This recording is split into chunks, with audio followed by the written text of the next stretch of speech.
أعزائي التلاميذ، كنا رأينا خلال الحصص السابقة في مكون التعبير الكتابي ما يعرف بالتعليق، وقد قمنا بمجموعة من التمارين التي تعلمنا فيها كيف نقوم بالتعليق حول مشهد معين، كيف نكتب في مسودة مجموعة من الجمل ونختار فيها الجملة المعبرة أكثر عن الصورة. اليوم سوف نبقى في نفس الموضوع، طبعا التعليق، ولكن هذه المرة ليس على مشهد معين وإنما حول مجال السياحة. إذا لاحظتم معي أمامنا 3 صور، سوف نقوم على هذه الصور بماذا؟ بالتعليق. لذلك لاحظوا معي جيدا هذه الصور، الصورة الأولى، الثانية والثالثة. حسنا، ماذا تشاهدون معي هنا؟ ماذا يوجد؟ نعم، أحسنتم، يوجد مجموعة من الأحصنة، أو كما قال زميلكم خيل. نعم، فرسان، رائع. إذن الذي يمتطي الحصان هو فارس. ماذا تلاحظون أيضا؟ مجموعة من الخيم، رائع. ماذا أيضا؟ رمال. مجموعة من الناس، أحسنتم. ماذا؟ شكل ماذا؟ الجمل، أحسنتم. ماذا يوجد أيضا؟ علم بلادي، يوجد علم بلادي، أحسنتم. إذن من خلال الصور ومن خلال علم الوطن أي علم المملكة المغربية، أين توجد هذه الصورة إذن؟ أحسنتم، في المغرب. عن ماذا تعبر هذه الصورة؟ قلنا مجموعة من ماذا؟ من الأحصنة، قلنا هناك رمال، يوجد مجموعة من الخيام. إذن هل هو عرس؟ نعم، أحسنتم. إذن هو موسم ماذا؟ موسم الحصاد، ربما. ماذا؟ أحسنتم. إذن موسم الفروسية، هذا يعد مشهدا من مشاهد موسم الفروسية. إذن تلاميذي الأعزاء، ماذا تعرفون على موسم الفروسية؟ ماذا يقام فيه؟ أحسنتم. إذن موسم الفروسية من المواسم الكثيرة التي تحتفل بها البوادي في المغرب، سكان البادية. نعم، ماذا يفعلون؟ رائع، يجهزون حلبة للتنافس.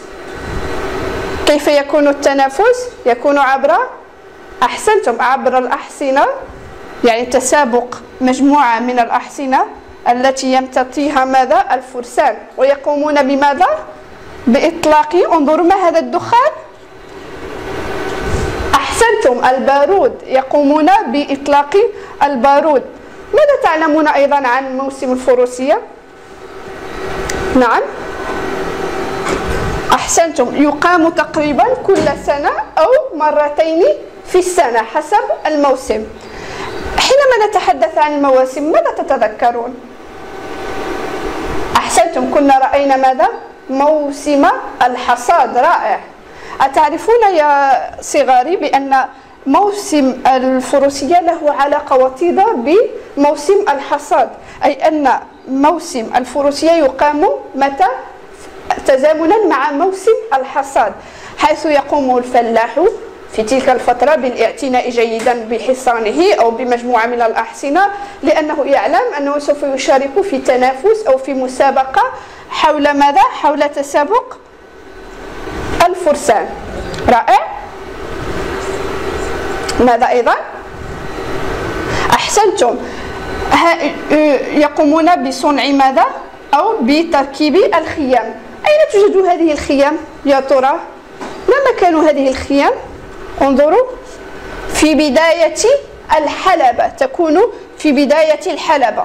انظروا جيدا أين يجلس المتفرجون، لاحظوا، متفرقون هنا وهناك. حسنا، كيف يبدأ موسم الفروسية؟ كيف؟ أحسنت، ينطلق ما يسمى بالبراح. قديما كان هناك شخص يخرج وينادي القرية، أهل القرية، ويخبرهم عما إذا كان هناك حدث، مثلا أن هناك عرس، أن هناك منافسة، أن هناك فروسية، أن هناك موسم معين. إذن كانوا يستخدمون البراح. حسنا، ينطلق البراح ثم يخبر أهل القرية بأن هناك ماذا؟ موسم الفروسية ويجب أن يستعدوا له، وأن هناك المكان المخصص له. طبعا المكان يجب أن يكون ماذا؟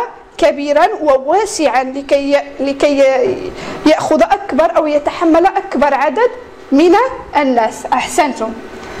لاحظوا جيدا الأحصنة كيف هي مزينة بشكل جميل، الفرسان كذلك. إذن هذا الموسم هو من بين المواسم التي ينتظرها الفلاح بفارغ الصبر. لماذا؟ لكي يعرض فيها ماذا؟ منتوجاته، لكي يتشارك الفرحة أو يتشارك ماذا؟ الخسارة إلى آخره. حسنا، ماذا تلاحظون هنا أيضا؟ ماذا يوجد أمامنا في الصورة؟ نعم، واحة. أحسنتم. إذن يوجد واحة. ماذا يوجد أيضا؟ أشجار. كيف تبدو لكم هذه الأشجار؟ أحسنتم، أشجار النخيل. رائع. ماذا يوجد أيضا؟ بنايات. أحسنتم، بنايات. كيف هي شكلها؟ هل هي مثل البنايات الموجودة في مدينتنا؟ لا، مختلفة. إذن كيف هي؟ هي بنايات. هل هي من الإسمنت؟ أحسنتم، من الطين. رائع، رائع جدا، من الطين. إذن أمامنا أشجار النخيل. لاحظوا كيف هي موزعة ومتناسقة مع البنايات. كيف هي البنايات؟ هل هي قصيرة؟ هل البنايات قصيرة؟ لاحظوا، بالعكس. أحسنتم. إذن هي ماذا؟ هي عالية على شكل ماذا؟ أبراج. أحسنتم، أبراج. نعم، اسمها القصبة. أحسنتم. هذا الشكل من البنايات يسمى القصبة. حسنا، ماذا تعرفون عن القصبة؟ هل زرتم مكانا مثل هذا المكان يوما ما؟ نعم، لا. حسنا، دعوني أخبركم أن هذه قرية تسمى بماذا؟ بقرية أيت حدو. وهذه القرية توجد على بعد 30 كيلومترا من مدينة ورزازات. نعم، وهذه القرية لقد شيدت منذ مئات السنين. إذن تعد ماذا؟ كنا رأينا مجموعة من البنايات والأماكن مثل هذا المكان. ماذا؟ أحسنتم، تعد ماذا؟ مآثر تاريخية، مآثر أو أماكن ماذا؟ تاريخية، لأنها قديمة جدا وتجسد ماذا؟ تجسد تقاليد وتاريخ بلادنا. أحسنتم جدا، رائع. لاحظوا جيدا، انظروا ماذا يوجد؟ أبراج. لماذا يوجد الأبراج؟ كنا رأينا سبب تواجد الأبراج. أحسنتم، من أجل الحماية. إذن سكان القصبة كانوا ماذا؟ أحسنتم، يصعدون إلى الأبراج من أجل ماذا؟ مراقبة من يقترب من القرية، من أجل الحماية. أحسنتم. هذه القصبة التي تعد قصبة أيت حدو معروفة بأسوارها القوية وأبراجها ماذا؟ الشاهقة، ومعروفة ببابها الرئيسي الذي يغلق مع ماذا؟ مع غروب الشمس. لماذا؟ لكي لا يسمحوا للغرباء بسطوها أو اقتحامها بعد الليل. أحسنتم. إذن أمامنا القصبة. سكان القصبة من هم؟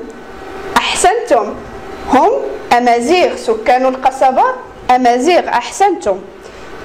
إذن يوجد موسم الفروسية في الصورة الأولى، ويوجد في الصورة الثانية القصبة والتي تسمى بقصبة أيت حدو المتواجدة على بعد 30 كيلومترا من مدينة كيلومترات من مدينة ورزازات. تابعوا معي هذه الصورة إذن.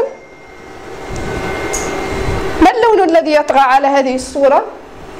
أحسنتم، اللون الأزرق. هل تعرفتم على هذه المدينة؟ لاحظوها جيدا. نعم، أحسنتي، مدينة شفشاون أو مدينة شفشاون عفوا. إذن ماذا تعرفون عن مدينة شفشاون؟ أحسنتي، تعرف باسم آخر، هي الجوهرة الزرقاء. أحسنتي. وكيف هي بنايتها؟ لاحظوا جيدا. نعم، متلاصقة. أحسنتم. ماذا أيضا؟ متناسقة. رائع. وماذا عن أزقتها؟ ماذا؟ إذا كانت البنايات متزاحمة ومتناسقة، ضيقة. أحسنتم. وأزقتها الضيقة. إذن لاحظوا معي جيدا هذه الصورة والصورة التي ما قبلها والتي أيضا ما قبلها، كيف ما القاسم المشترك بين هذه الصور؟ ماذا تلاحظون؟ نعم، كل هذه الصور من مملكتنا، المملكة المغربية. نعم، من وطننا. ماذا أيضا؟ مناطق سياحية. أحسنتم، مناطق سياحية. إذن هذا هو التعليق الذي كنت أنتظره منكم. موعدنا في الحصة القادمة. إلى اللقاء.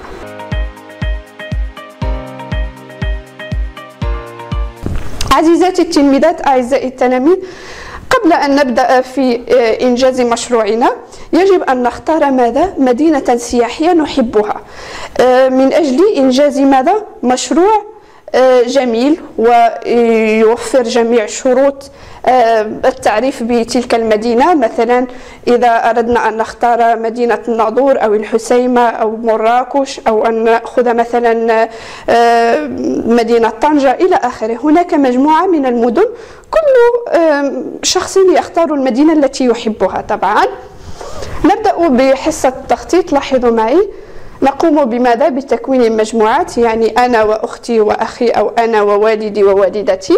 نقوم بماذا؟ بعرض أو بتقسيم المهام فيما بيننا. كيف؟ أولا نختار الموضوع من طرف كل مجموعة، يعني مجموعتي سوف تختار مثلا مدينة مراكش، ثم بعد ذلك سوف نقوم بتوزيع المهام بيننا. يعني والدي مثلا يحضر الأوراق، والدتي مثلا تتكلف بالكتابة، أو أختي تتكلف بالكتابة، وأنا مثلا أخذ مهمة البحث في الحاسوب إلى آخره. ثم نقوم بتحديد الخطوات الإجرائية لتنفيذ المشروع. كل هذه الخطوات نجدها ماذا؟ في الحصة الأولى، أي حصة التخطيط، التي يجب فيها البحث وترتيب ماذا؟ الأفكار. أما في حصة الإنجاز فهذه الحصة تكون بعد جلب الأوراق وتحديد من سوف يكتب وبعض المعلومات إلى آخره. سوف نقوم في حصة الإنجاز بماذا؟ بمناقشة. أنا جلبت هذا القلم وأنت تلك الأوراق، هل سوف نحتاجها حقا؟ ثم الصور، هل هذه الصور ستكون مفيدة أم لا؟ إلى آخره. بعد مناقشة المعلومات والصور والبيانات التي أحضرناها، تأتي مهمة ماذا؟ اختيار ما يناسب منها، يعني مع موضوع المشروع طبعا والخطة المحددة لتنفيذه. يعني مثلا إذا كنت سوف أتحدث عن مدينة مراكش، أولا أعطي فكرة شاملة عن مدينة مراكش، ثم ماذا؟ هل سوف أهتم بسكانها، بأصلهم، بلغتهم، بتقاليدهم، بشكل المدينة إلى آخره. ثم سوف نمر مباشرة إلى الأدوار والمهام التي أعطيناها مسبقا لكل فرد. هل التزموا بها؟ يعني من كلفته بجلب المعلومات هل جلب المعلومات التي كنا نريدها أم لا؟ هل تأخر؟ إلى آخره. ثم ماذا؟ تأتي الحصة الثالثة والتي قلنا أنها تتم للحصة الثانية وأيضا تسمى بالإنجاز. سوف نتقاسم فيها الأعمال المنجزة، يعني بعد أن كتبنا ما نريده وبعد أن وضعنا رؤوس الأقلام والأفكار، نقوم بتحسين الأعمال في ضوء نتائج المناقشة والتعديل، أي التنقيح والتصحيح والحذف والإضافة. مثلا أنا تكلفت بالجانب الذي يخص أزقة المدينة إلى آخره، وأختي تكلفت بتنوع الثقافات الموجودة بالمدينة، وأخي تكلف مثلا بالأماكن السياحية والمآثر التاريخية بتلك المدينة. ماذا سوف نفعل؟ سوف نتبادل الأوراق، سوف يقوم كل شخص بماذا؟ بالاختيار الأفكار الصحيحة المناسبة حسب الجانب، وطبعا نتخلص من الأفكار الثانوية إلى غاية ذلك. ثم تأتي الحصة الرابعة أي الحصة الخامسة، عفوا الحصة الرابعة والتي يكون فيها ماذا؟ العرض، أي سوف نختار طريقة العرض.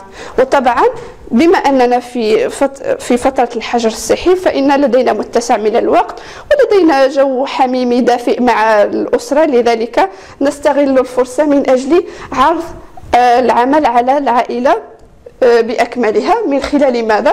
من خلال إما اختيار أن يكون العرض على الطريقة الشفهية يعني شفويا مثلا، أو نعرضه باستخدام الوسائط الرقمية إن كانت متوفرة، أو من خلال مناقشة العروض وتقويمها على شكل جلسة عائلية عادية. وطبعا إن كان الوقت غير لا يوجد مثلا متسع من الوقت أو الوقت غير كافي مثلا في المساء أو هذا، سوف نكمل العرض في حصة أخرى وهي التي تكون في العادة الحصة الخامسة حينما نكون عادة في قسمنا.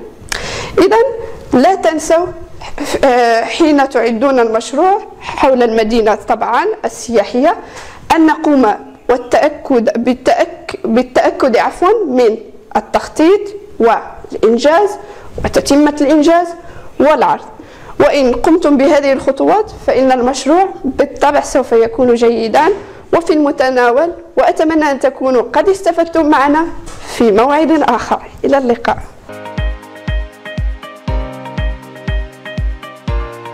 Bonjour les enfants, notre cours aujourd'hui d'orthographe, il sera intitulé son, on, qui sont des homophones. Donc on va savoir ce que ça veut dire des homophones. Au cours de cette leçon, l'objectif c'est les distinguer bien sûr et savoir les utiliser convenablement dans les phrases. On va passer pour les phrases, les lire et détecter ces homophones. La phrase A, André et son frère parcourent la France. Ils sont ravis de passer par Paris. Phrase C, on finira notre travail demain. La phrase D, les deux enfants ont visité Paris. Donc, je vous pose la question, quels sont les mots qui sont prononcés de la même façon dans la phrase A et la phrase B? Donc, je répète, André et son frère parcourent la France. Ils sont ravis de passer par Paris. Donc, vous, bien sûr, je sais très bien que vous avez bien détecté les mots qui se prononcent de la même façon, sans,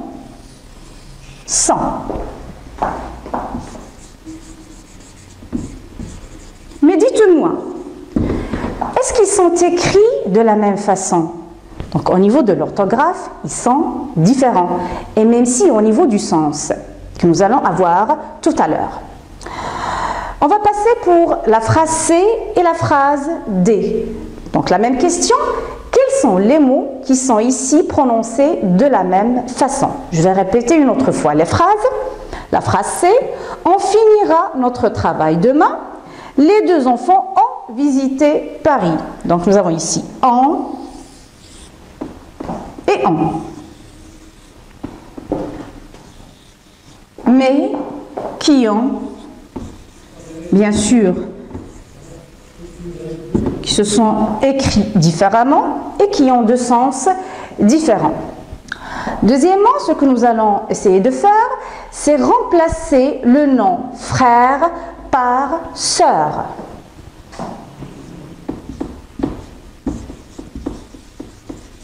Donc, quand on dit sœur, est-ce que c'est convenable de dire André et son sœur?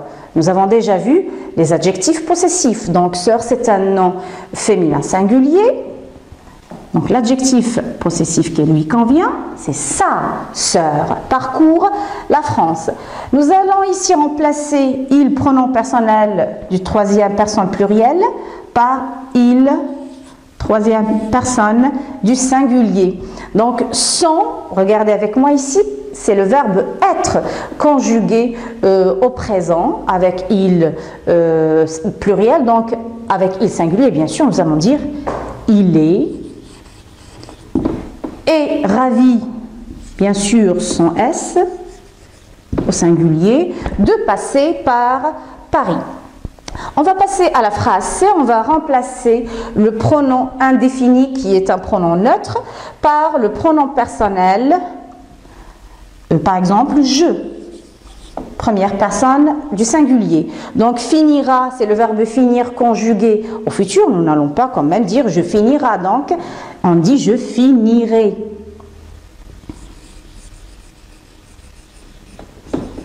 La terminaison c'est AI. Et notre, ce n'est pas évident bien sûr, pour je, on dit mon travail. C'est un travail qui m'appartient à moi, donc c'est mon travail. Tout ça, c'est un rappel des leçons déjà vues en toutes les activités de langue. Mon travail demain. Je passe pour la dernière phrase. Je vais remplacer les deux enfants par un seul enfant, ça veut dire l'enfant.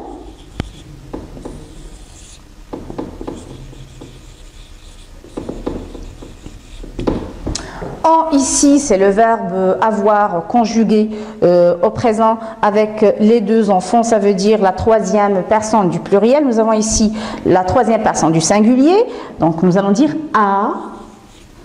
C'est le passé composé, nous l'avons déjà vu. Donc visiter, c'est le participe passé du verbe visiter qui est un verbe du premier groupe puisqu'il se termine par E accent à la fin. Et nous avons vu qu'il est invariable, donc il va rester le même. Donc, qu'est-ce qu'on peut déduire de cela? Que ces homophones, même s'ils s'écrivent, même s'ils, pardon, ils se prononcent de la même façon, ils s'écrivent différemment et ils ont des sens différents. Et c'est ce que nous allons détailler, bien sûr, au niveau de la règle. Afin de reconnaître la nature grammaticale de chacun de ces homonymes grammaticaux, donc faire la distinction et savoir les utiliser lors des exercices d'évaluation. Donc nous avons sans. Qu'est-ce que c'est? C'est un adjectif possessif et qui précède toujours le nom, comme nous avons vu, et qui est un déterminant. C'est une sorte de clochette. Parce qu'il s'accorde avec lui en genre et en nombre. Je vous donne ici comme exemple, Amine et sans Ami parle. On passe pour le deuxième sans, qui est le verbe être conjugué au présent avec la troisième personne du pluriel. L'exemple est comme suit, ils sont heureux. On va passer pour les deux autres homonymes qui sont on. Donc, qu'est-ce que c'est on? C'est un pronom indéfini, ça veut dire qu'il est neutre, qui indique quelques personnes et qui remplace un nom ou un groupe de noms. Exemple, on ira à la plage. Le deuxième on, c'est le verbe avoir conjugué au présent de l'indicatif à la troisième personne du pluriel. Je vous donne comme exemple la phrase suivante. Elles ont faim. Elles ont faim. Donc j'ai fait la liaison en disant elles ont faim. Et nous allons passer maintenant aux exercices. Donc chers élèves, comme d'habitude, comme accoutumé, nous allons passer pour les exercices d'évaluation. Nous allons lire tout d'abord la première consigne. Je barre le mot incorrect. Nous allons lire les phrases.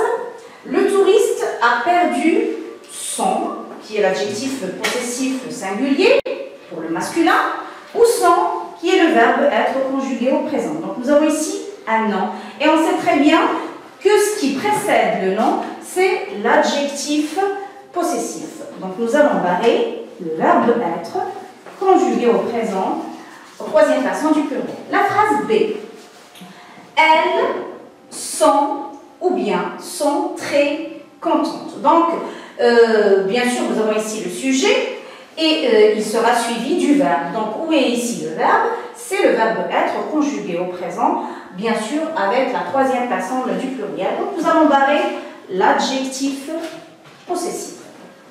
La phrase c'est le verbe avoir en ou bien le pronom indéfini on range nos bagages. Et on sait très bien que la phrase commence toujours par un sujet et le sujet ici c'est le pronom personnel indéfini on. Donc nous allons conjuguer le verbe avoir conjugué aux troisième personne du pluriel. La dernière phrase, toujours nous avons le verbe on et le pronom indéfini on adore visiter les monuments historiques, c'est la même chose.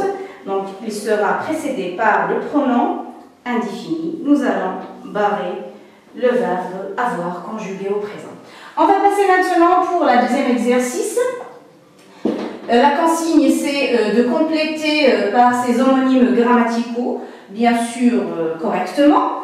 La phrase A, les enfants, donc satisfaits, ils sont satisfaits. Les enfants, c'est le sujet, donc il doit être précédé par, et il doit être suivi par le verbe. Donc c'est le verbe être conjugué au présent troisième personne du pluriel, qui sont ici les enfants. Ahmed est son ami, donc c'est quelqu'un qui appartient à une autre personne. Donc on va écrire l'adjectif possessif son. Partent en voyage.